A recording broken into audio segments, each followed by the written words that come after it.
Olá, caro aluno. É um prazer estar aqui com vocês novamente. Sou o professor Regis Garcia. Nós estamos trabalhando já no terceiro encontro a disciplina de contabilidade aplicada à administração. Nossa aula de hoje, aula de número 3, tem como tema, principalmente, trabalharmos com as questões relativas à análise patrimonial. Todavia, além desse aspecto da análise patrimonial, nós temos vários temas que estão relacionados com esse aspecto da análise. Por exemplo, a folha de pagamento, por exemplo, a questão do controle de estoques, entre outros aspectos muito importantes. É uma aula bastante rica de conteúdo, tenho certeza que nós vamos desenvolver aí um bom trabalho na resolução das nossas situações, problemas. Vamos ao resumo da nossa aula? Vejamos lá.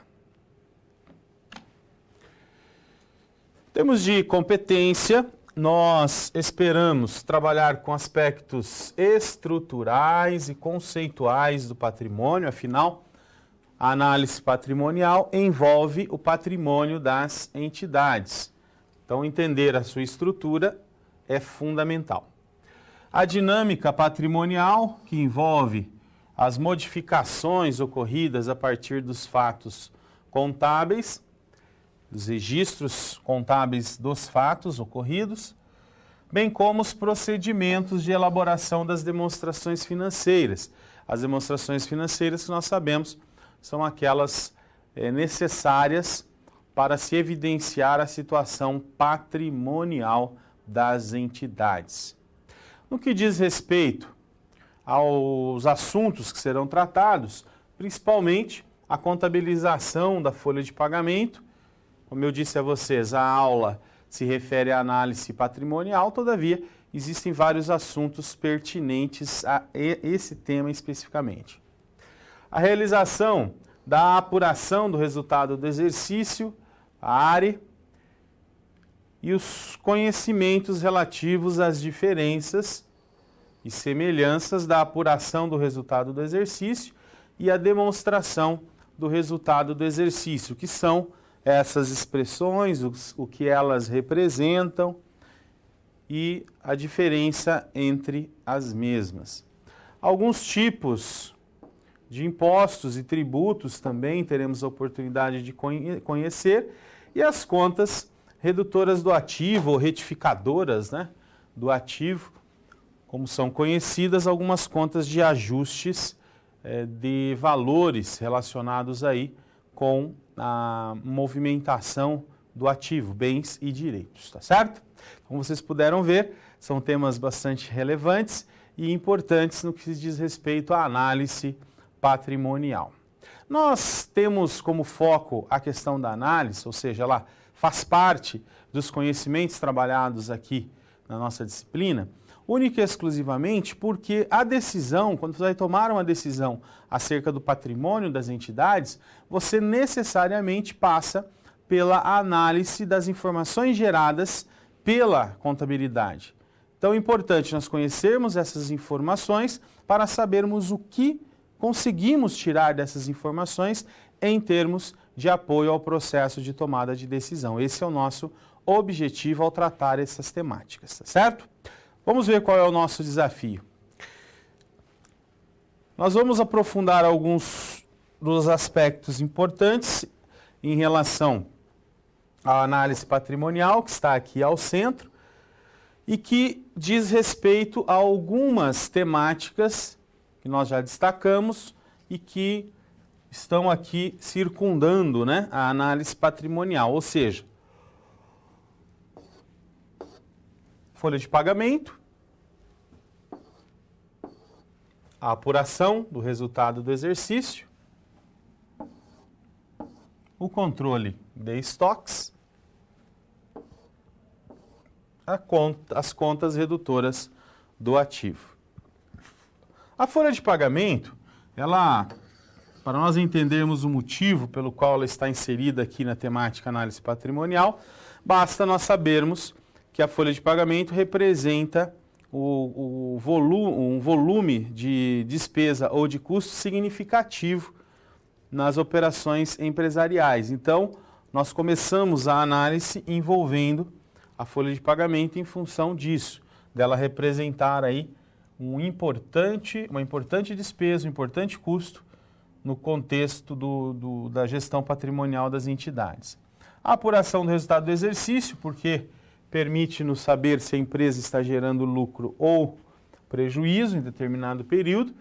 E, aliás, quando o sócio ele investe numa organização, ele espera justamente que essa organização lhe retorne lucro. Daí a importância da apuração do resultado do exercício.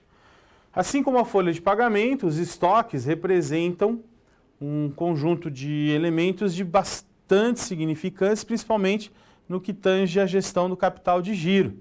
Por isso que ele merece uma atenção especial e está presente aí na análise patrimonial. E alguns ajustes que são feitos em contas do ativo, em termos de mensuração do ativo, também são tratados porque geram impacto no resultado das organizações, certo? Então nós temos vários temas, vários desafios. Vamos ao nosso vídeo de abertura e já voltamos.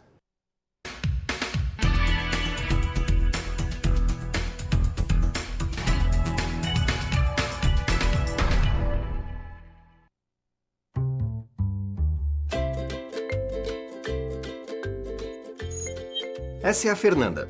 Há menos de 4 semanas, ela começou a trabalhar na contabilidade da empresa MDS Distribuição ME. Fernanda estava segura do seu trabalho, até iniciar a folha de pagamentos. Olha, confesso que achei meio complicado todos esses valores que precisam aparecer na folha. Calma, Fernanda. Parece complicado, mas nessa unidade nós vamos entender todos os itens que precisam constar nesse documento. Ufa! Toda empresa com empregados é obrigada a elaborar e contabilizar a folha de pagamento mensalmente. Eu, como profissional, trabalhando com contabilidade, preciso entender por que esses itens devem constar lá e como fazer o cálculo desses valores. Você provavelmente já recebeu ou viu uma folhinha parecida com essa. A folha de pagamento é um documento que contém os nomes dos funcionários, os cargos, os valores a serem recebidos ou descontados e, por fim, o valor bruto e líquido do pagamento do empregado.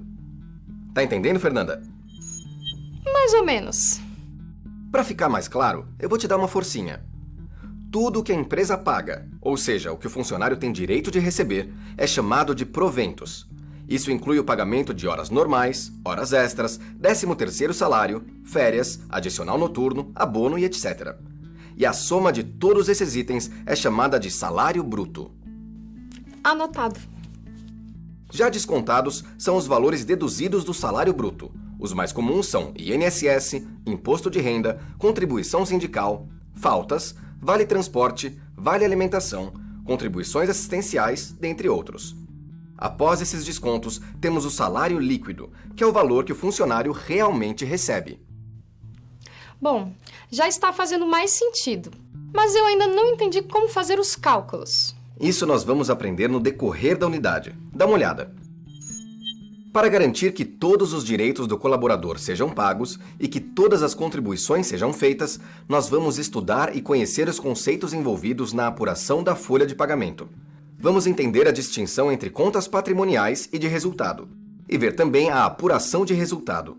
Vamos aplicar a apuração do resultado do exercício em prestadoras de serviços, indústria e comércio. E, por fim, vamos conhecer as contas redutoras do ativo e ainda entender o conceito de depreciação, amortização e exaustão. Dessa forma, a sua folha de pagamento será perfeita. Lucro ou prejuízo? Para que os empresários saibam mais sobre a saúde da sua empresa, é necessário realizar um processo contábil chamado apuração de resultado. A apuração do resultado do exercício é quando você pega as contas de resultado, liquida, faz o fechamento, zera o saldo, porque as contas patrimoniais elas transferem o saldo para o exercício seguinte. Então, se você tem 1.000 em caixa no final de um ano, você vai ter 1.000 em caixa no primeiro dia do ano seguinte. Se você gastou com despesas com vendas 900.000 no ano, no primeiro dia do ano seguinte é zero o saldo. Por quê? porque você apurou o resultado do exercício no final do ano, fez o fechamento e montou o demonstrativo de resultados. Mais do que a lucratividade, é importante que os empresários saibam identificar os custos e despesas da empresa. Por isso, a apuração do resultado do exercício empresarial é fundamental. O modelo do plano de negócios, ele contempla isso aí também, essa análise do resultado, até para fins de entender o passado, porque ela é feita quando o fato já ocorreu. Então, se você teve prejuízo, não dá para você mudar, ele já ocorreu. Você tem que entender onde errou para consertar. E você pode orçar o futuro, fazer um planejamento para o futuro e acompanhar se está dando tudo certo. Não podemos confundir movimento com crescimento, né? Então, muitas vezes ele está vendendo, comprando, fazendo, mas não está crescendo. A apuração de resultado ajuda muito nisso aí. Ver se eu estou crescendo, se a minha empresa está tendo resultado positivo. Além da apuração de resultados, as empresas devem gerar um demonstrativo financeiro com o objetivo de prestar contas e informar as reais condições do patrimônio das empresas. As de capital aberto, por exemplo, são obrigadas por lei a dar publicidade a esse demonstrativo trimestralmente. A importância ela é muito grande, principalmente para aquelas empresas que têm capital aberto. Elas têm por obrigação informar os seus acionistas e principalmente o mercado financeiro da saúde financeira da empresa, né? Então, ela tem por obrigação divulgar lá todos os balanços. Esses balanços são divulgados primeiramente para a CVM, né? Então a CVM vai lá, faz toda uma auditoria nesse balanço, dando tudo ok, ou se tiver algum ponto de atenção, ele devolve para a empresa conserta e depois encaminha de novo. Feito isso, a empresa também tem que comunicar a Bolsa de Valores, então tem que divulgar lá os seus balanços para a Bolsa. E a função do analista é estudar esses balanços empresariais, achar o melhor valor para o preço da ação e, logo após, indicá-la aos investidores. Então ele leva em consideração principalmente o balanço das companhias. Então, demonstrativo financeiro, todas as apresentações que as empresas fazem também. Então, é através desses números que ele vai passar as informações para os investidores e os investidores vão tomar a sua tomada de decisão, né? Ah, com esse material vai ser tranquilo fazer as folhas de pagamento. A SR é uma ótima forma de praticar o conteúdo da unidade. Você já deu uma olhada?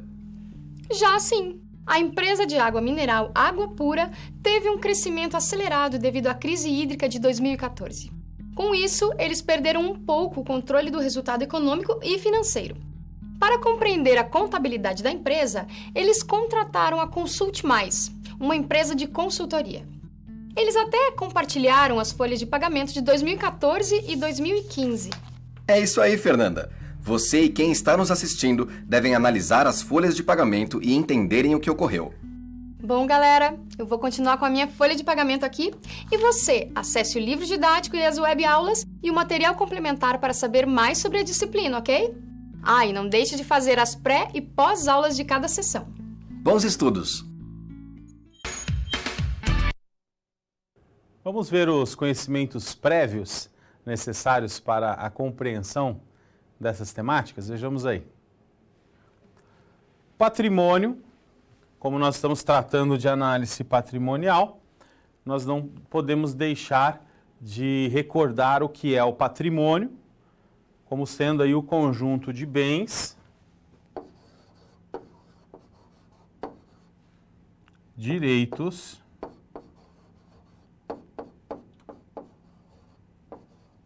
e obrigações.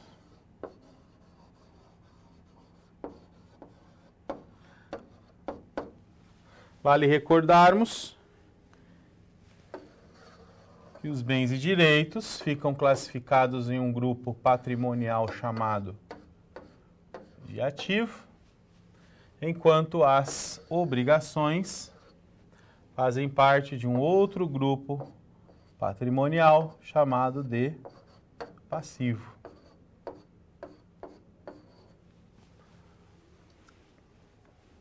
Um outro aspecto importante que nós precisamos recordar são as contas patrimoniais, justamente as contas que representam o ativo o passivo e o patrimônio líquido. E as contas de resultado, que é a que nós utilizamos para apurar o lucro ou prejuízo, representam aí as receitas, os custos e as despesas. Também precisamos recordar que o método das partidas dobradas é o método utilizado para se efetuar o registro dos fatos contábeis. E aqui o que nós temos que lembrar é que para todo débito nós teremos um crédito de igual valor. Ou seja, para todas as aplicações de recursos, nós temos que indicar a origem de recursos, tá certo? Como nós podemos ver, esses assuntos eles se correlacionam, né? O método das partidas dobradas é o meio pelo qual o registro, utilizando as contas patrimoniais de resultados, fatos ocorridos no cotidiano das organizações. Para representar o patrimônio, que é o conjunto de bens, direitos e obrigações, por meio da evidenciação feita nas demonstrações financeiras. Esse é o caminho, né, do que nós estamos discutindo aqui. Tá certo? Vamos ver qual é o nosso desafio? Vejamos lá. Vamos conhecer a empresa Água Pura. Em 2014, conforme já destacado no vídeo de abertura, em função da crise hídrica ocorrida no país, com a escassez de água, de chuvas no momento e nos locais certos, a empresa que trabalha com esse tipo de elemento, né, com água, ela cresceu significativamente. E nesse momento os sócios acabaram perdendo o controle da situação financeira e econômica da empresa. Para que eles buscassem a solução desses problemas informacionais, eles contrataram uma consultoria, a empresa Consult Mais. Os desafios são muitos, mas como nós já sabemos, com a nossa ajuda, com a sua ajuda, será possível solucionar os problemas todos propostos nessa unidade. Vamos em frente, vejamos lá. Conforme nós já destacamos, a empresa Consult Mais trabalhará com as temáticas que nós contemplamos aqui nessa unidade, começando pela elaboração da folha de pagamento. Depois, passando para a apuração do resultado, a implantação de um controle de estoques e depois conhecimento das contas redutoras do ativo. São essas as temáticas que serão trabalhadas nessa unidade. E claro, você já conhece a nossa metodologia, a gente trabalhará sempre em cima da solução das situações problemas, tá certo? Vamos ao vídeo da nossa situação problema e já voltamos.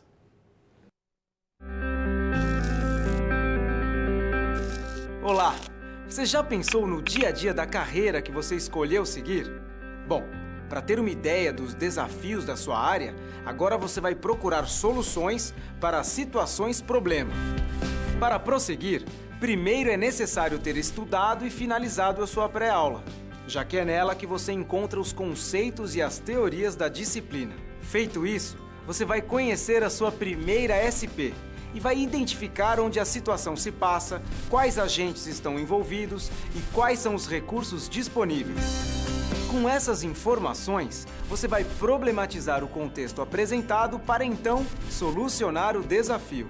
Preparado para começar a SP1? Então, boa sorte e até mais!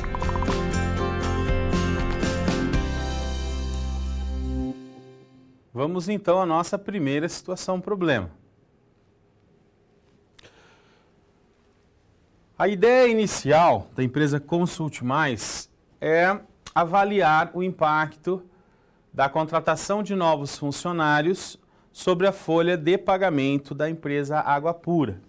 Então a ideia é avaliar o impacto dessas contratações.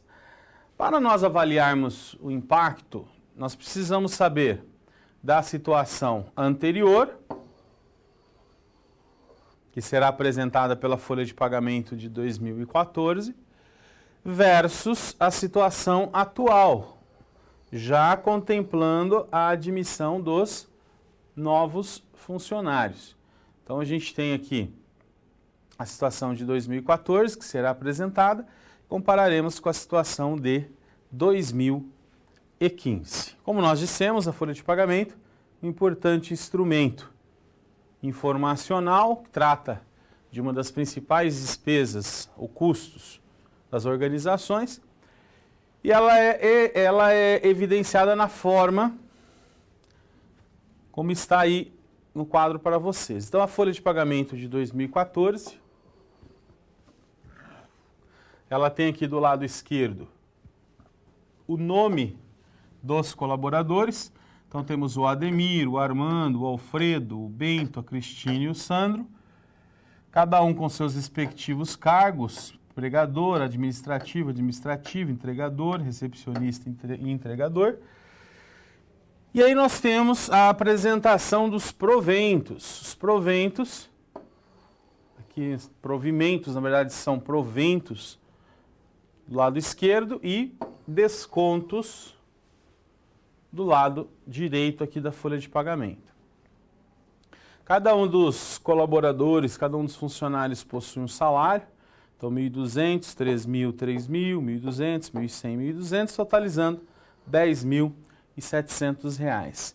Não houve incidência de horas extras nessa folha de 2014 e houve o desconto do INSS, a contribuição feita pelos empregados relativa ao INSS, que é o valor que eles contribuem aí em prol da sua aposentadoria e de outros benefícios oferecidos pelo INSS. Então, o Ademir contribuiu com R$96, o Armando e o Alfredo por R$330 e assim sucessivamente. Foram descontados aqui no total R$1.036. Aqui na indicação dos dependentes, que cada um possui, outros não têm dependentes, o imposto de renda retido na fonte, que é o valor do imposto retido no momento em que você está efetuando o pagamento ao colaborador e cabe à empresa repassar para a Receita Federal, que é o órgão arrecadador do IRRF.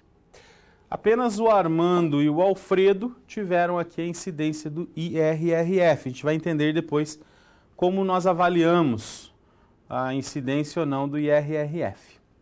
Somatória de R$ 132,34. O outro desconto são os convênios médicos, né? De cada um dos colaboradores, totalizando R$ 480. E por último, o salário líquido que cada um recebeu a partir dos proventos menos os descontos, totalizando aqui R$ 9.051,66. Como vocês puderam observar, a folha de pagamento ela é esse instrumento que nós apresentamos, capaz de evidenciar se a empresa tem colaboradores, é claro, o quanto foi pago a esses colaboradores. Então, proventos e descontos e o salário líquido, né? Claro que aí nós temos os detalhes, como a hora extra, o INSS e o IRRF, que nós vamos ter oportunidade de discutir daqui a pouco, tá bom? Vamos em frente, vejamos lá. A ideia dessa situação problema é avaliar alguns aspectos. Primeiro, existe um modelo para a estrutura da folha de pagamento. Então, a gente sabe que, legalmente, não existe uma instrução específica da legislação que padronize a folha de pagamento em termos de o espaço que ela tem que ter na folha, por exemplo, numa folha A4, né? Quantidade de campos que ela é obrigada... Não, nada disso. Mas é muito importante que a empresa utilize uma estrutura padrão dela, que contemple, obviamente, todas as informações necessárias. Por quê? Porque se ela não seguir um padrão, se a cada momento ela fizer a folha de uma forma diferente, ela vai perder a capacidade de comparação de um período para outro, que justamente é o que nós estamos fazendo aqui. Então existe pelo menos uma estrutura mínima, né? A indicação dos dados apresentados anteriormente e que a empresa deve seguir aí ao longo dos períodos.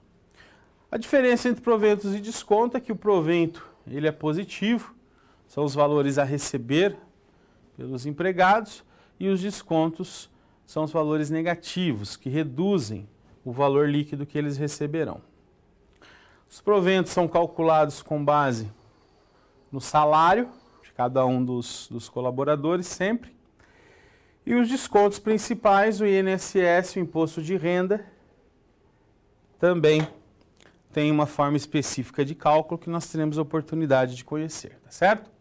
Até aqui já ficou claro, né? Espero que tenha ficado claro, que a folha de pagamento ela tem muitos detalhes, né? Que precisam ser levados em consideração, todavia, ela é um instrumento muito importante porque trata aí de uma parte muito significativa dos gastos patrimoniais, tá certo?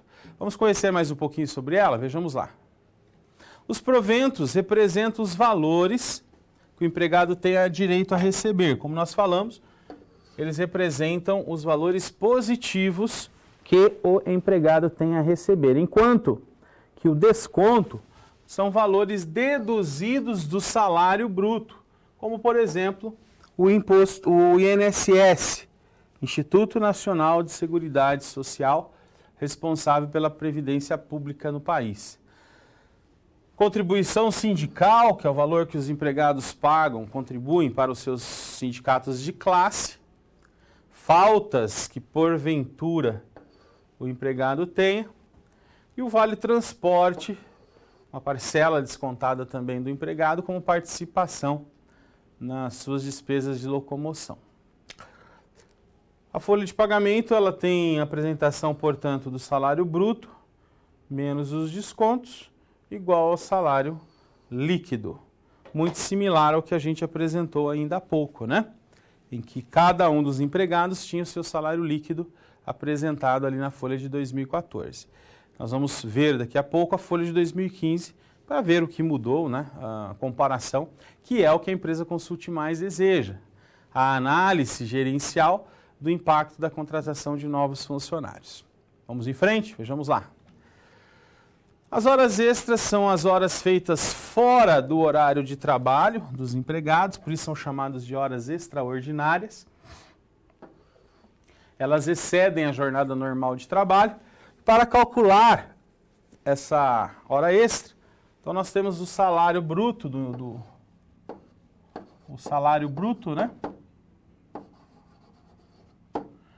E nós dividimos pela carga horária que o empregado tem, que geralmente é de 220 horas, tá?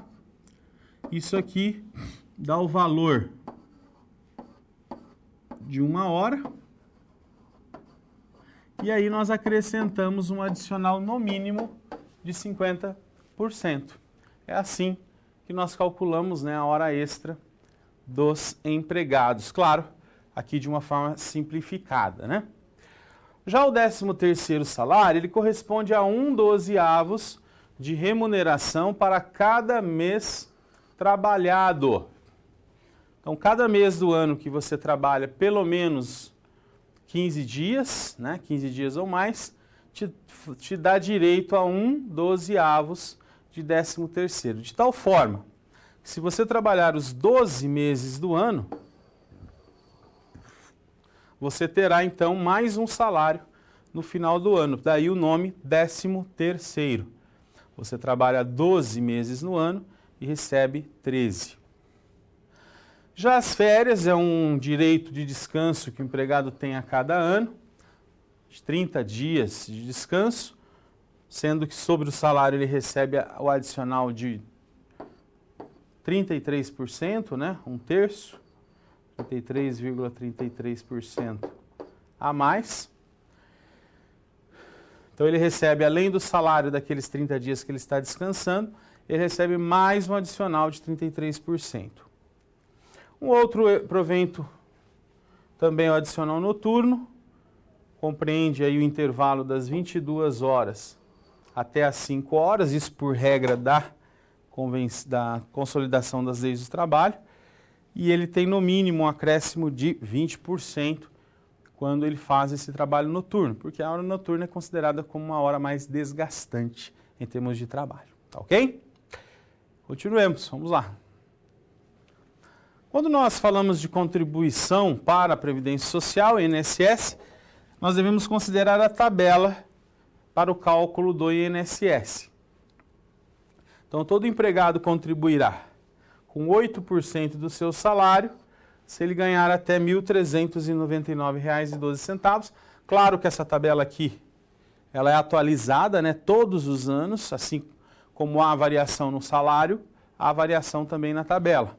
Essa tabela aqui, ela é relativa a anos anteriores, mas a título de exemplo, né, é possível entender como nós determinamos o percentual de contribuição do empregado. Entre 1.399,13 até 2.331,88, 9%. E de 2.331,89 até 4.663, 11%.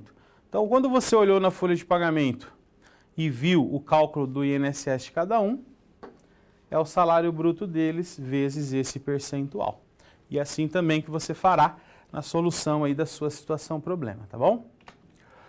Já o imposto de renda, similar ao INSS, também tem uma tabela, até um determinado valor, nessa tabela aqui, R$ 1.903,98, você é isento, você não paga imposto de renda. Isso explica o fato de algumas folhas de pagamento não terem imposto de renda, conforme vocês viram na folha de pagamento ainda há pouco. E aí você tem intervalos, né, de valores, 7,5%. Então você lança a mão do salário bruto do empregado, retira o que ele contribuiu para o INSS e multiplica por esse percentual que está na tabela do imposto de renda. Do valor encontrado, você deduz o valor que está aqui na tabela.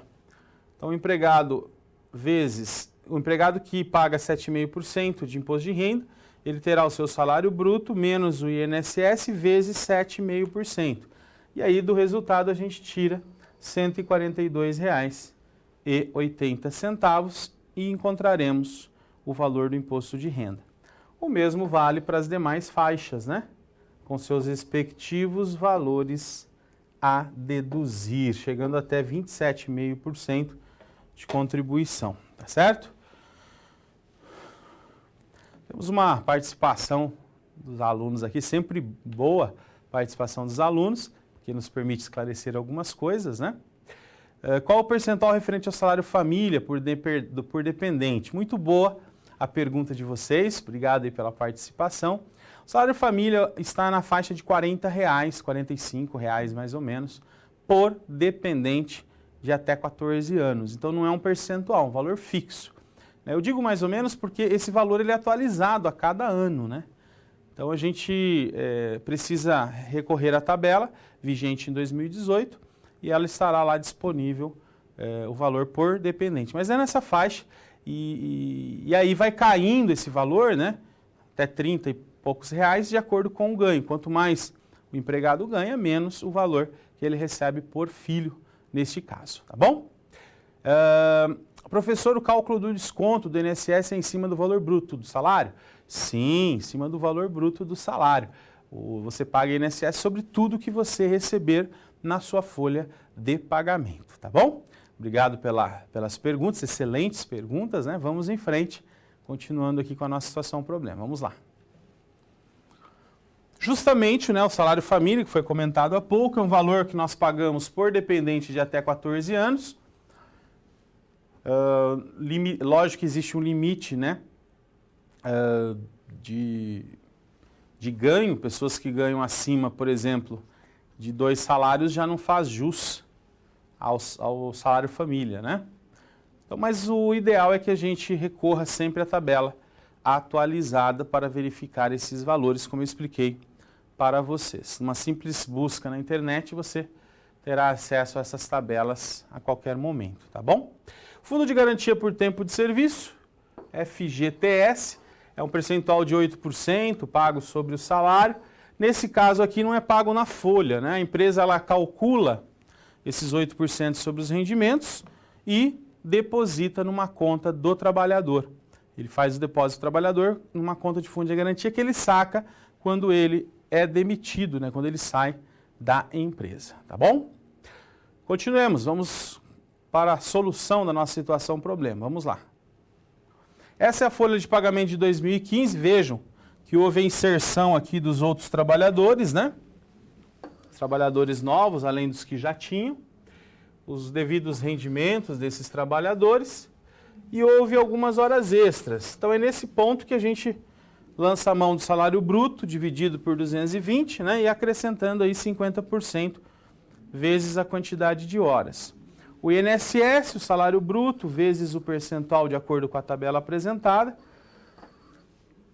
Dependentes para fins de imposto de renda. Também temos um valor individual para cada dependente que a pessoa tem, ela pode deduzir da base de cálculo do imposto de renda um determinado valor. Também está na tabela, a própria tabela do imposto de renda, né? E o próprio imposto de renda, de acordo com a tabela, nós determinamos o percentual sobre a base de cálculo. Lembrando que para encontrar a base de cálculo, então, nós lançamos mão dos proventos, retiramos mais as horas extras, retiramos o INSS, retiramos o valor por dependente que a pessoa tenha e multiplicamos pelo valor do percentual relativo ao valor dessa base de cálculo, sempre consultando a tabela. Convênio médio com valor fixo informado pela empresa e aqui o salário líquido dos empregados em 2015. A folha, depois que vocês tiverem condições de efetuar os cálculos, chegarão a esse resultado aqui. Continuam tendo imposto de renda apenas o Armando e o Alfredo, eles não possuem dependentes, né? E aqui o salário líquido de cada um na folha de 2015.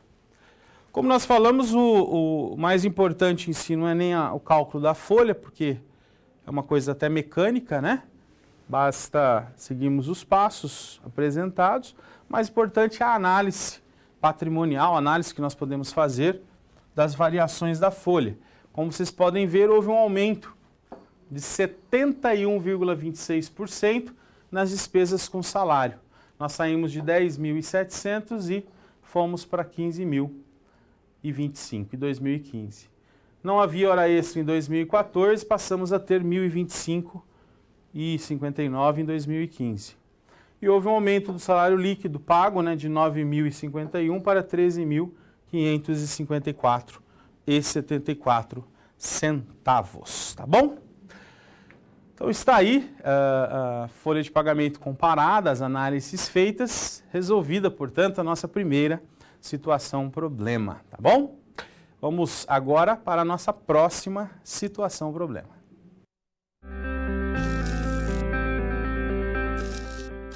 E aí, conseguiu encontrar uma solução satisfatória para a SP1? Como você pôde notar, o desafio apresentado tem como base situações comuns da realidade de mercado. Eles são elaborados a partir de informações de empresas, experiência dos professores e acontecimentos do cotidiano. Isso significa que antes mesmo de você se formar, além de todo o conhecimento teórico, você já está em contato com a realidade do seu futuro profissional. Ah, e caso surja alguma dúvida, acesse o fórum e envie a sua pergunta, ok? Confere agora a SP2.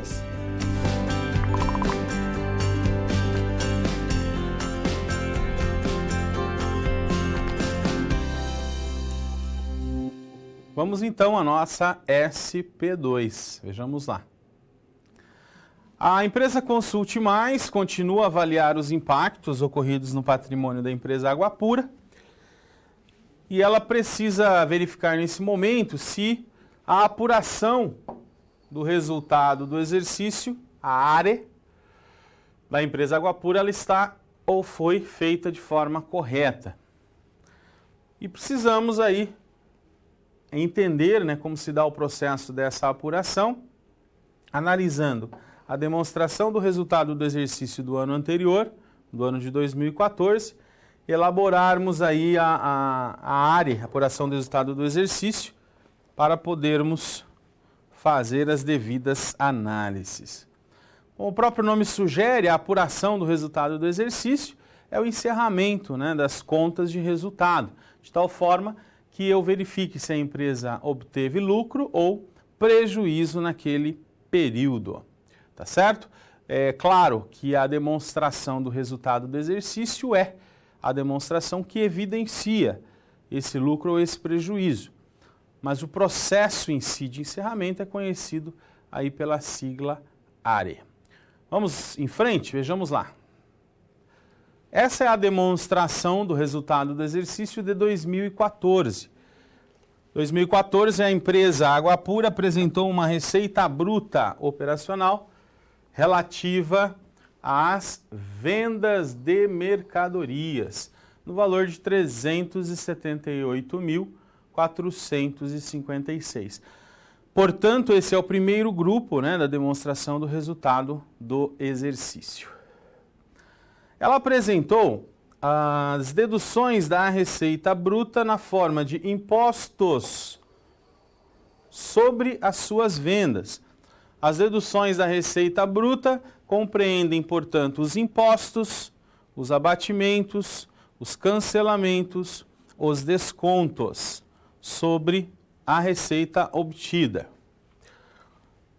A empresa apresentou uma receita líquida, que seria a receita bruta menos as deduções da receita bruta, de R$ 358.124,49. Ela apresentou ainda o custo das mercadorias vendidas de R$ 129.456.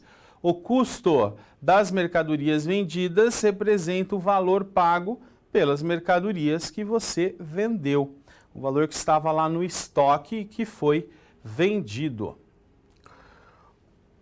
A partir da receita líquida, deduzindo os custos das mercadorias, nós chegamos ao lucro bruto, apresentado pela empresa Água Pura em 2014, que foi de R$ 228.668,49.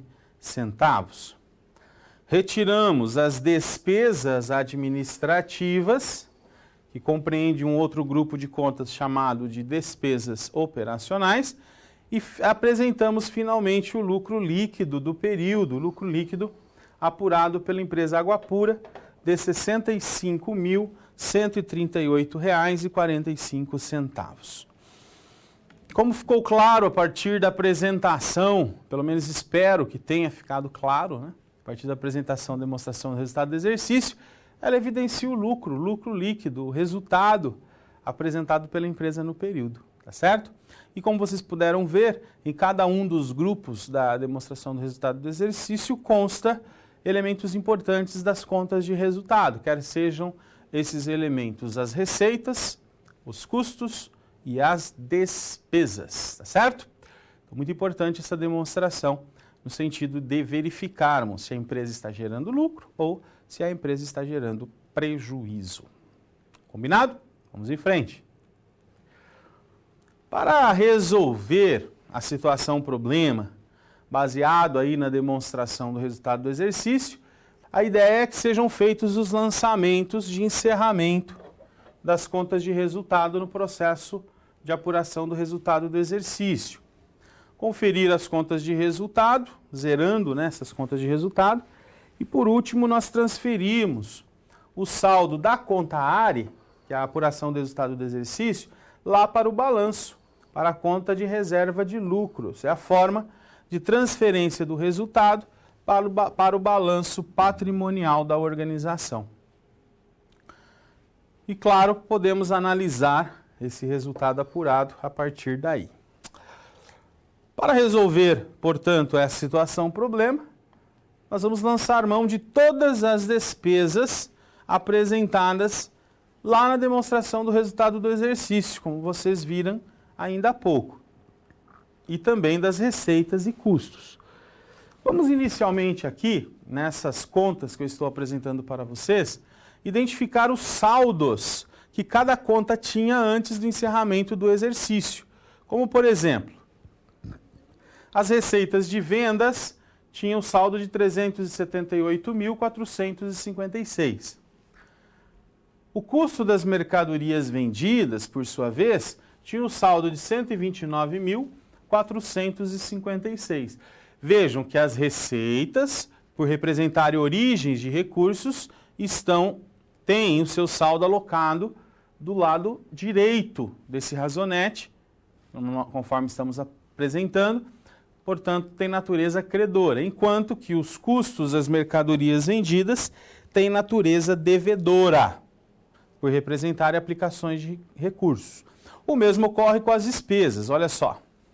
As despesas com impostos e vendas, despesas com salários, despesas com FGTS, despesas com convênios, despesas com água, despesas com energia, despesas com aluguel, depreciação, despesas com combustível, materiais de limpeza, cada um com seu respectivo saldo, né? Despesas com telefone, despesas com material de escritório. Todas essas despesas, portanto, são apresentadas com seus respectivos saldos. Para fazer o encerramento do resultado do exercício, nós fazemos lançamentos. Como vocês podem ver, o lançamento número 1 é a baixa da receita, né? Então, nós creditamos a área, certo?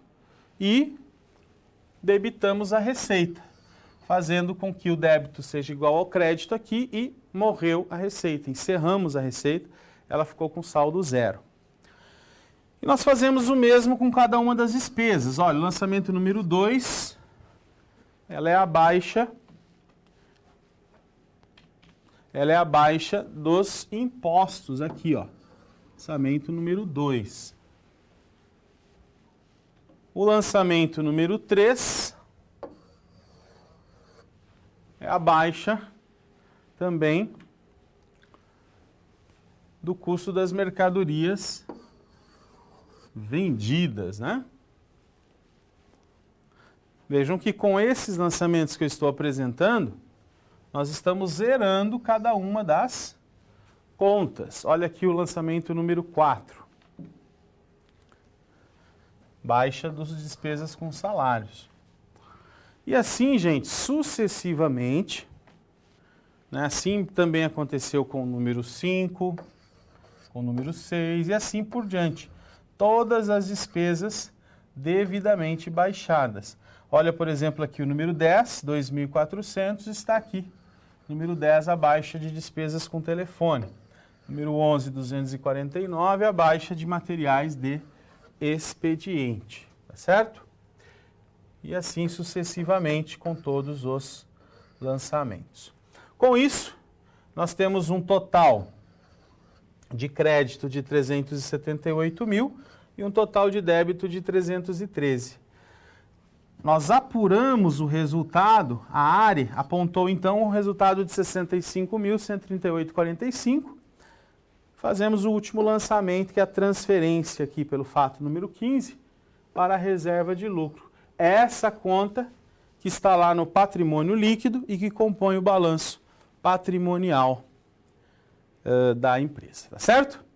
Com isso, nós concluímos a apuração do resultado do exercício, mas precisamos ainda fazer a análise desse resultado. Antes, temos a participação de vocês aqui, professor, porque na reserva de lucro há só um lançamento. Porque a reserva de lucro, ele só recebe já o resultado apurado na área. Então, ele só recebe o valor que a área apurou. Claro, sempre que haja situação de lucro. Na reserva de lucro só ocorre quando a área ela é positiva, quando ela gera um valor positivo. Por isso que ele só tem esse lançamento. Ele recebe, né, ele apenas recebe o da área. A área fica zerada, porque vocês viram que nós apuramos um lucro, transferimos para a reserva, então a área também fica zerada. Todas as contas de resultado, inclusive a área, ficam zeradas, tá bom? E a reserva de lucros é o que carregará daqui para frente o valor do lucro apurado no período. Por isso que ele só tem um lançamento, tá bom? Outra pergunta em relação às férias acumuladas, qual o prazo para o empregado possa tirar as segundas férias? Na verdade, nós temos até 11 meses depois de completado o primeiro período aquisitivo, então nós podemos em termos simplificados, dizer aí 1 ano e 11 meses seria o prazo limite para o empregado tirar as suas férias quando acumuladas, né? Porque daí ele tira 30 dias dentro ainda do prazo máximo, que é o de 2 anos, tá bom? Valeu pela participação de vocês. Vamos ver a análise agora do resultado? Vamos lá. Vamos ao quadro, então, ver a análise do resultado. Está aí o lucro, né? De 65.138,45. Esse é o lucro apurado no período. Esse é o lucro que foi, inclusive, lá para a reserva de lucros, que foi uma das perguntas que vocês fizeram, né? Então, ele recebe apenas, a reserva recebe apenas esse valor. Os custos equivalem a 36% da receita líquida, representativos, né? Mas as despesas, ó, representam mais ainda, 46% da receita líquida. A Consulte Mais orientou então a empresa Água Pura que ela precisa se preocupar com as suas despesas, que parecem estar muito elevadas, tá certo? Então está aí, fechado o resultado, feita a análise. Podemos ir para a terceira situação problema. Vamos lá. Bom, 2 SPs já foram finalizadas. Como você acha que está se saindo? Lembre-se de que para se dar bem é importante seguir as etapas, já que elas facilitam os seus estudos. Vamos revê-las? Primeiro, é necessário estudar a pré-aula para conhecer a teoria e os conceitos da disciplina. Em seguida, leia a SP com atenção para conhecer e interpretar a situação exposta. Feito isso, você deve levantar hipóteses sobre a situação problema, considerando os recursos disponíveis. E por fim, você deve aplicar os conceitos estudados com foco em resolver a problematização. Combinado? Então, fique agora com a SP3. Até mais!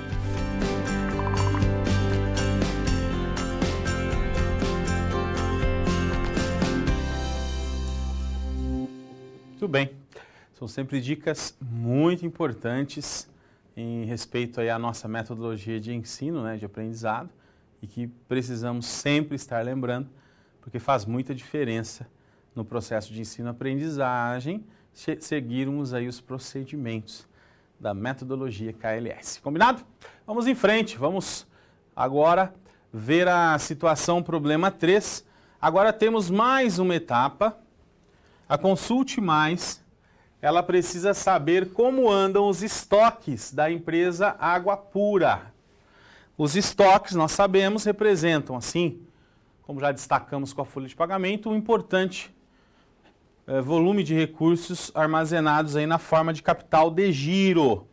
O capital de giro das organizações representa muitas vezes um elemento determinante para a sobrevivência das mesmas. Será que está tudo certo com esse estoque? Esse é o questionamento que a empresa está fazendo. E a ideia é escolher dentre os métodos disponíveis de apuração do custo dos estoques, qual é o método mais adequado para a empresa Água Pura. A ideia é que se implante o sistema de inventário permanente. Nós vamos entender o que é o sistema de inventário permanente e escolhamos aí a melhor forma de apuração do custo das mercadorias vendidas.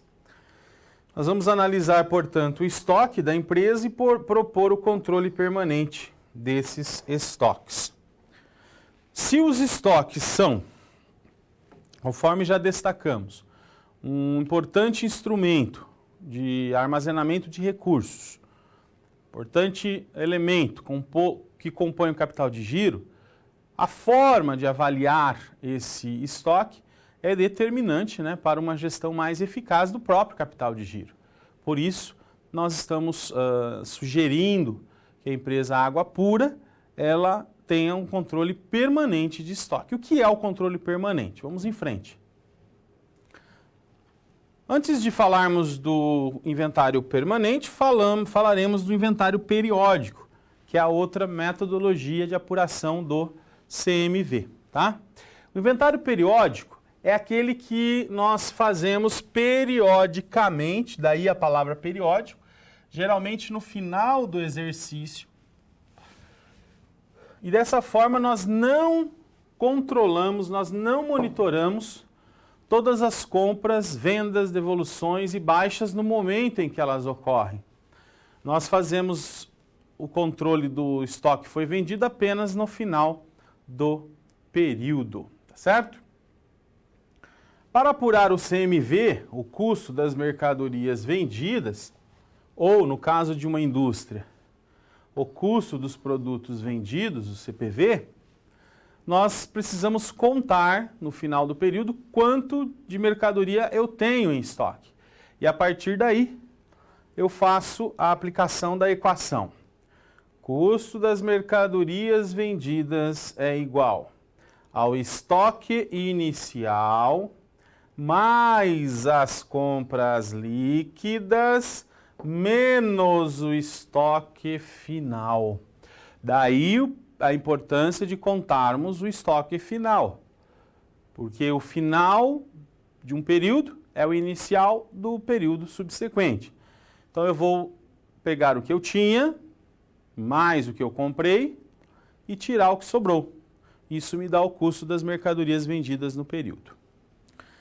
Para encontrar a compra líquida, que faz parte dessa equação, eu considero as compras brutas, mais fretes, seguros, tiro as devoluções que porventura possam ser feitas, retiro os abatimentos e dessa forma determino quanto eu comprei. O inventário periódico, portanto, eu só tenho a apuração do CMV ao final do período e não um controle efetivo, né? Todo momento, a cada compra, a cada devolução, a cada cancelamento. E o permanente? Permanente é justamente o inverso. O inventário permanente, ele sim, contempla o lançamento de todas as variações ocorridas no estoque no momento em que ocorreram. Vejamos lá. Inventário permanente é o tipo de controle, considerado como um controle efetivo, de todas as operações ocorridas nos estoques, compras, vendas, devoluções, baixas. Por isso nós temos uma ficha, né, de controle de estoque nesse tipo de inventário, porque a gente, a partir dessa ficha, lançamos todas as operações, todas as movimentações. Existem alguns critérios para eu avaliar os estoques e sempre esses critérios consideram, né, contemplam a apuração com base nas saídas. Como eu lanço as saídas, que seriam as vendas, né, que eu efetuei, como baixa do meu estoque. As formas de apuração, portanto, desse custo são conhecidas por PEPs. PEPs é a abreviação de primeiro que entra, primeiro que sai. O EPs, último que entra, primeiro que sai. E o PMP, que é prazo médio ponderado.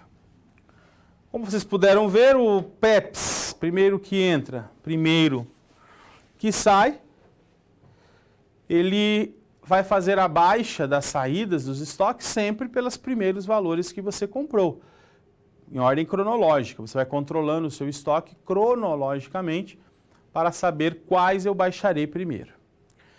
O EPS é exatamente o inverso, só que ao invés de baixar pelos primeiros, eu baixarei pelas últimas compras.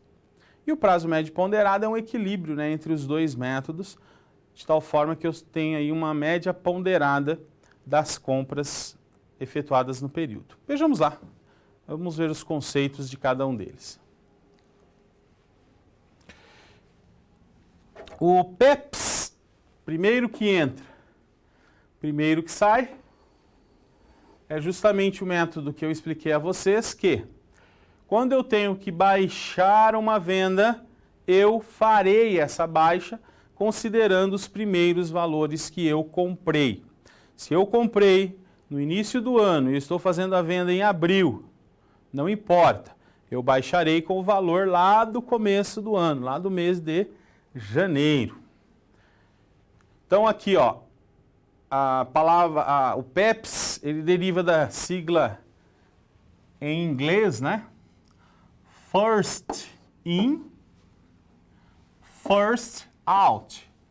Então, first in, first out. Então, FIFO. Em inglês a gente conhece aí pela expressão FIFO. Primeiro que entra, primeiro que sai, first in, first out. Tudo bem? Já o EPS, último que entra, será o primeiro que sai. Eu baixarei sempre de acordo com as últimas aquisições, com os valores que eu comprei por último, tá certo? Então é dessa forma que nós fazemos a baixa do estoque, considerando as últimas aquisições. Assim como o FIFO lá no PEPS, o EPS ele é conhecido por LIFO. LIFO significa last in, first out. Então, last in, first out é a abreviação de LIFO, significa a abreviação de LIFO, que é o EPS, o último que entra, primeiro que sai. Já a média ponderada,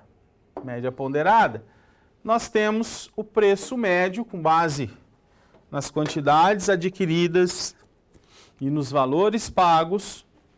Eu dividindo o valor pago pela quantidade, sempre terei a média do período. Vale destacar o seguinte, vamos pensar comigo. Se eu compro ao longo de um ano, janeiro, fevereiro, março, abril, maio, junho, geralmente em mercados inflacionários, como é o caso do Brasil, os valores pagos em dezembro são maiores do que os valores pagos lá em janeiro. O que acontece? Quando eu baixo pelo PEPS, eu baixo, vamos supor que eu estou em junho. Em junho eu baixarei primeiramente os de janeiro, depois de fevereiro, até chegar à quantidade necessária em junho, né? Como eu baixo pelos valores antigos, pelos valores menores, o meu estoque ele sempre está avaliado ao preço da última entrada quase, né? Praticamente. Então, os estoques maiores, com custos, com CMV menor, certo?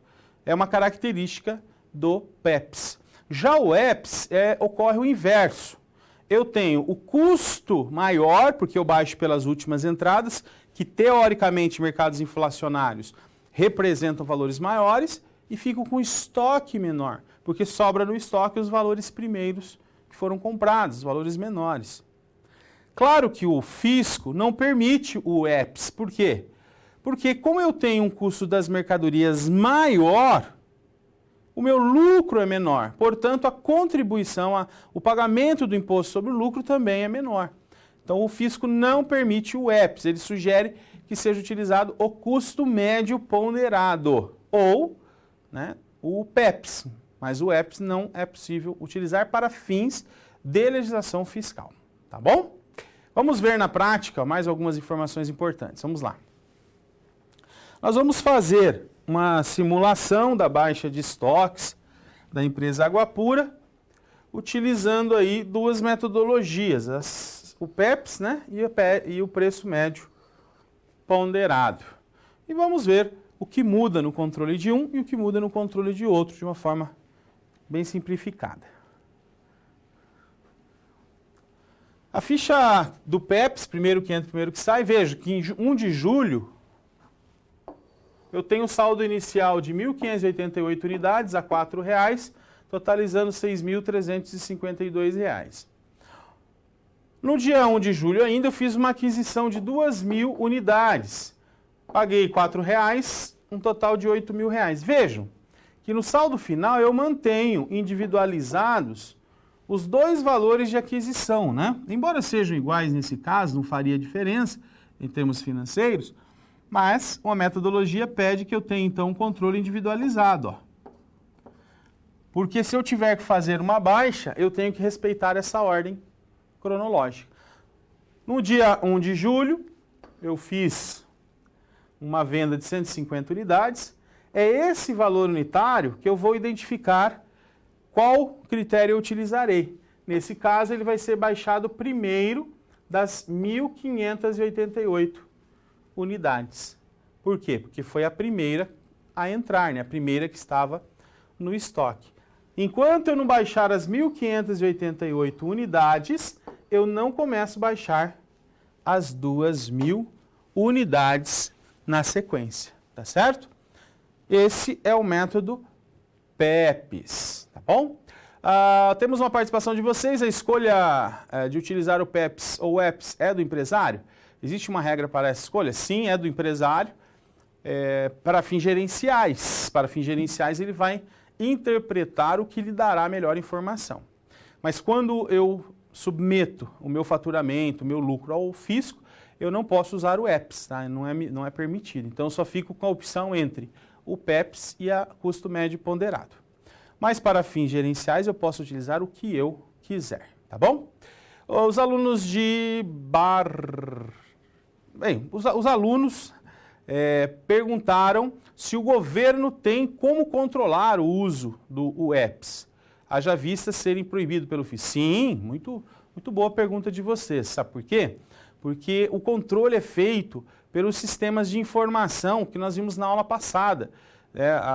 Quando vimos o método das partidas dobradas, nós vimos, por exemplo, a EFD, né, Escrituração Fiscal Digital, e vimos a ECD, Escrituração Contábil Digital, ambos fazendo parte do sistema SPED, né, Sistema Público de Escrituração Digital. Esse conjunto de sistemas justamente implica numa fiscalização dessas metodologias de apuração dos custos, tá bom? Obrigado pela participação, muito boa a participação de vocês. Vamos em frente, vejamos lá. Agora nós vamos ver o custo médio ponderado. Então temos aqui o mesmo processo, dia 1 de julho, o saldo de R$ 1.588, um custo unitário de R$ 4,00. Quando houve a compra, na mesma compra, né, das 2.000 unidades a R$ 8.000, eu atualizo a quantidade, porque agora não me importa mais quem entrou primeiro, quem entrou depois.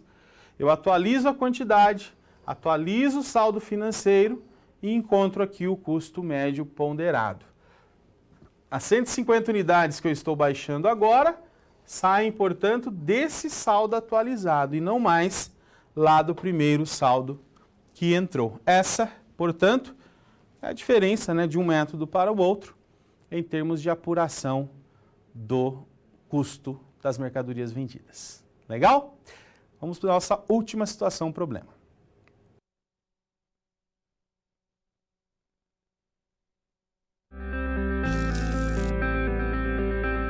Quando você faz uso de todo o material didático, você passa a conhecer as teorias e os conceitos da disciplina de forma mais completa. Só assim as SPs que servem de exercícios práticos que te preparam para o mercado de trabalho terão efeito na sua carreira. Ou seja, seguindo as etapas, você está adquirindo experiência profissional antes mesmo de terminar o seu curso. E se durante a sua leitura algum ponto de interrogação surgir, não se preocupe. Envie sua dúvida no fórum, ok? Fique agora com a SP4. Boa sorte!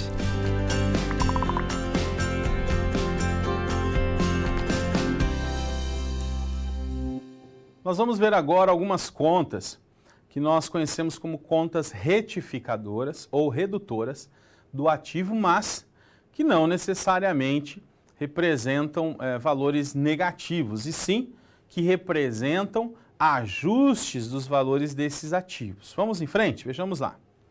Consulte Mais, ela continua no seu processo de geração de informações úteis aí para as decisões da empresa Água Pura. Nessa etapa, a ideia é tratar das contas retificadoras ou redutoras, são sinônimos, do ativo. Há necessidade de atualização do imobilizado e também da constituição de uma provisão para crédito de liquidação duvidosa, a PCLD. PCLD é uma previsão aí de duplicatas que possivelmente a empresa não receberá em função de inadimplência. E aí, nessa fase também, a gente espera que seja elaborado o relatório final da consultoria, dando um parecer para os proprietários da empresa Consulte Mais, certo?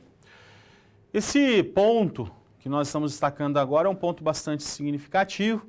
Por quê? Nós sabemos que a contabilidade, ela precisa evidenciar adequadamente as informações geradas sobre o patrimônio das entidades. As contas redutoras do ativo ou retificadoras do ativo, elas justamente permitem que nós mostremos de uma forma mais real possível os valores que compõem os bens e direitos da organização. Elas ajustam os valores dos bens e direitos constantes do ativo, para que eles fiquem com seu valor o mais real quanto possível, tá certo? Daí a orientação dessas contas redutoras, dessas contas retificadoras. Vamos conhecê-las? Vamos em frente, vejamos lá. Vejam nessas perguntas que nós primeiramente estamos perguntando sobre o conceito dessas contas redutoras e depois sobre a função dessas contas redutoras. Então eu tenho conceito e tenho função. Conceito é o que são e para que servem seria aqui a segunda pergunta. Cada conta tem uma função específica como redutora do ativo. Nós começamos aqui conhecendo as contas redutoras do ativo circulante. As contas redutoras do ativo circulante são contas que diminuem o ativo. Por esse motivo, possuem saldo credor, né? Então, elas retificam o ativo que tem natureza devedora, portanto, obrigatoriamente, elas têm saldo credor. As duplicatas descontadas, embora a tendência, de acordo com a modernização e internacionalização da contabilidade, a tendência é que duplicatas descontadas seja representada no passivo. Ela é uma conta credora, ela é uma conta de ajuste de uma conta do ativo, que são as duplicatas a receber. O que são as duplicatas descontadas? Eu tenho uma duplicata a receber, com vencimento futuro, eu vou até o banco e peço para o banco antecipar o recebimento dessas duplicatas. Então o banco ele me dá o valor relativo a essas duplicatas, descontam os juros para isso e eu continuo lá com o crédito junto ao cliente. Quando o cliente paga essa duplicata, esse dinheiro já não é mais meu, e sim do banco. Então, por isso que eu controlo aquilo que eu já descontei nessa conta de duplicatas descontadas. A provisão para crédito de liquidação duvidosa é um outro ajuste importante, porque das duplicatas a receber que eu possuo, muitas eu sei que não receberei em função da inadimplência. Porque a inadimplência é a situação na qual o cliente não paga a duplicata que ele deve. Eu preciso ter uma média, uma estimativa das duplicatas que eu não receberei para constituir, portanto, essa provisão para crédito e liquidação duvidosa. E eu ainda posso ter sobre os meus ativos a provisão para ajustes do valor dos bens do ativo ao valor de mercado. Como eu destaquei na introdução dessa situação problema, a função das contas retificadoras, das contas redutoras, é ajustar esses valores, evidenciar esses valores de uma forma mais próxima quanto possível da realidade da empresa, do mercado, né? A conta de ajustes a valor de mercado, ajustes patrimoniais, elas fazem com que, no momento em que eu faço a análise de um determinado valor de um bem e verifico que ele está muito acima do valor pelo qual ele possa ser negociado no mercado, conhecido como valor justo, na verdade, o valor em que eu posso negociar esse bem numa situação normal de negociação, se eu tiver o valor registrado no meu ativo por um valor muito maior do que esse, eu preciso reduzir o valor do meu ativo, daquele bem específico, ao valor justo, ao valor de mercado. Por quê? Porque, de acordo com o princípio da prudência, que nós vimos lá na nossa primeira aula, é muito importante que a contabilidade apresente sempre um patrimônio próximo da realidade, para que eu não ludibrie as pessoas que pretendem investir na minha empresa. Então, essa provisão para ajustes ao valor de mercado, ela existe para isso, tá bom? Além dessas contas do ativo circulante, nós temos também as contas do ativo não circulante. Vamos conhecê-las. As contas do ativo não circulante são aquelas contas que ajustam investimentos, o imobilizado e o intangível. Lembrando que o intangível representa os bens incorpóreos, né? Os bens que não têm forma física. A provisão para perdas em investimento representa uma provisão, um ajuste de valor do meu investimento, sobre o qual eu tenha algum nível de certeza sobre possível perda. Uma perda já calculável, ou seja, mensurável, que precisa ser reconhecida. Da mesma forma com que nós fizemos e exemplificamos o caso do ajuste de bens ao valor de mercado, nós também temos a situação das perdas de investimentos. Além da conta investimento, que pertence ao ativo não circulante, nós temos ainda as imobilizações. As imobilizações, elas estão sujeitas à depreciação. A depreciação é o reconhecimento da perda de valor desses bens por uso, efeito natural, obsolescência, deterioração, né? Qualquer uma dessas situações são reconhecidas pela contabilidade na forma de depreciação, tá certo? Lembrando que a depreciação é o reconhecimento da perda de valor desses bens tangíveis. Ou seja, veículos, edificações, máquinas e equipamentos, móveis e utensílios, computadores e periféricos, entre outros, todos esses sujeitos à depreciação, por serem bens tangíveis. Mas no meu ativo não circulante, nós temos a figura dos bens intangíveis. Nesse caso, o mesmo funcionamento visto no caso da depreciação, eu vejo no caso da amortização. Só que a amortização é o reconhecimento da perda de valor de bens do ativo não circulante, só que de bens intangíveis. O que são bens intangíveis, para nós lembrarmos? São bens incorpóreos, que não têm forma física, eles não podem ser tocados, mas existem, mas têm valor, tá bom? Então, amortização sobre bens intangíveis, depreciação sobre bens tangíveis. E por último, eu tenho aqui a exaustão. A exaustão é a perda de valor de bens relacionados a recursos naturais, como é o caso de uma mina de extração de pedras preciosas, é o caso de uma mina de extração de água mineral, entre outras, né? O que acontece? À medida com que eu vou fazendo a extração, eu tenho uma capacidade produtiva estimada daquela mina, daquele recurso natural.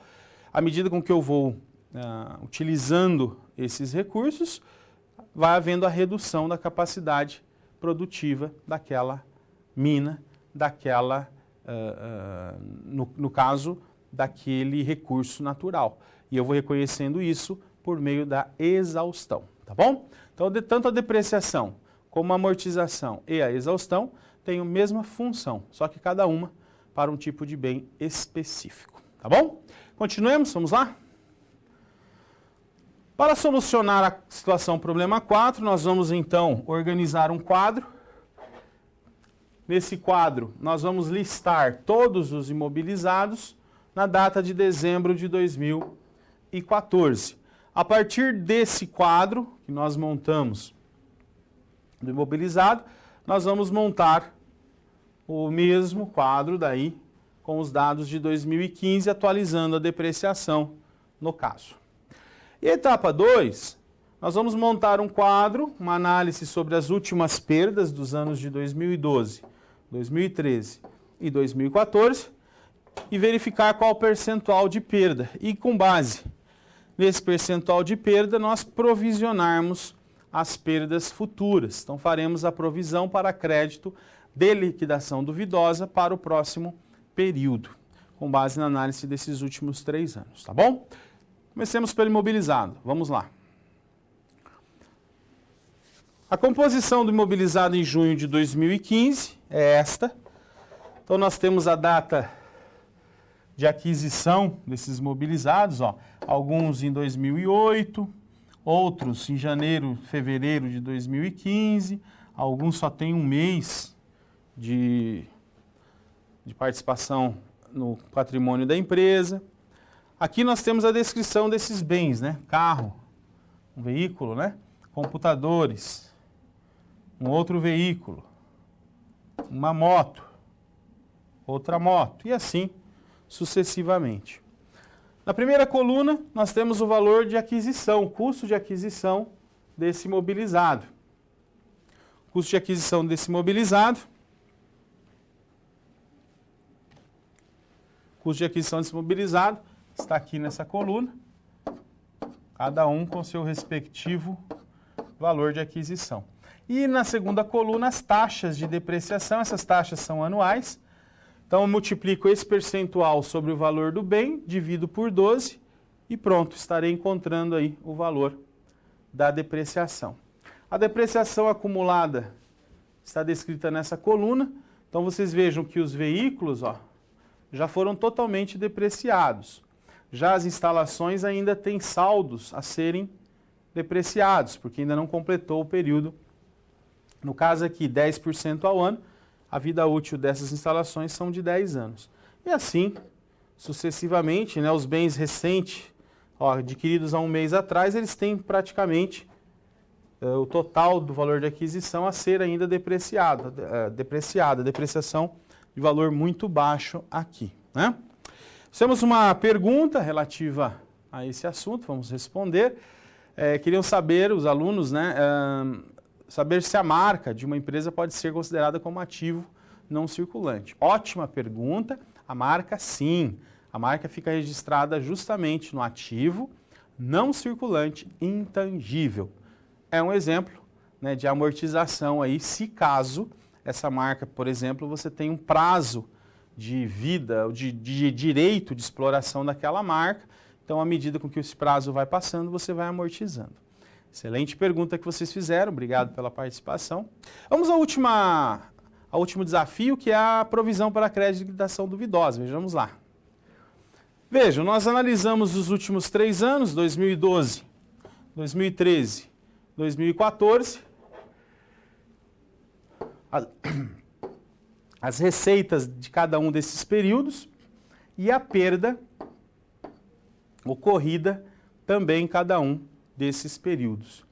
Ao dividir o total das perdas, que é a soma dos 3 anos, pelo total das vendas, eu encontro aqui o percentual de 3%, que é o percentual que eu utilizarei para fazer a provisão para créditos de liquidação duvidosa. Tá ok?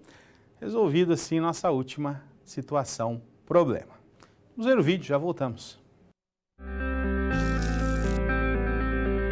Bom, chegamos ao final da nossa aula. E depois de concluir todas as SPs, é hora de você refletir sobre tudo que aprendeu com os desafios. Vamos lá? Primeiro, ficou claro que o conhecimento vem ao fazer uso do material didático disponível no ambiente virtual do aluno. Isso inclui fazer a pré-aula, assistir aos vídeos, ler os textos e acessar as web-aulas. E depois de compreender os conceitos da disciplina, você aprendeu como aplicar os fundamentos aprendidos em situações similares às da realidade do mercado de trabalho. Tudo isso faz de você um aluno proativo e mais capacitado para exercer a sua profissão, o que te coloca passos à frente na hora de ter sucesso profissional. Mas não acabou, você ainda tem a sua pós-aula para acessar, não vai esquecer, hein? Cada parte do processo é essencial para a sua aprendizagem. Respeite todas as etapas, ok? Bons estudos! Tchau!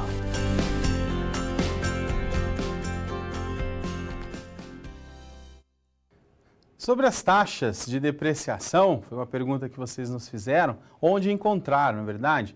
A taxa de depreciação ela é definida para fins fiscais pela Receita Federal brasileira. Então, a Receita Federal tem uma tabela de depreciação máxima que você pode fazer de cada um dos elementos do ativo. Por exemplo, o veículo, ele é de 20 anos, as edificações é de 10 anos, então você divide 100% pela vida útil e vai encontrar a taxa anual. Todavia, o contador, ele pode, entendendo ser necessário, modificar essa taxa para fins gerenciais, mas para fins fiscais é necessário que se respeite esse limite, essa depreciação máxima, tá bom? Obrigado pela participação. Vamos recordar algumas coisas destacadas no vídeo, que sempre é bom lembrarmos. Vejamos aí. Agora é com você, faça as atividades, portanto, do pós-aula, que foi destacado, e não deixe de desenvolver os exercícios. É sempre bom nós destacarmos isso, porque a metodologia nossa exige que nós façamos com bastante afinco os exercícios e pratiquemos os conteúdos aprendidos, tá bom? Estou à disposição de vocês pelos canais que vocês já conhecem e espero vê-los no próximo encontro aí com muito mais trabalho. Vocês ficam com o vídeo final, nos vemos daqui a pouco no chat. Até já!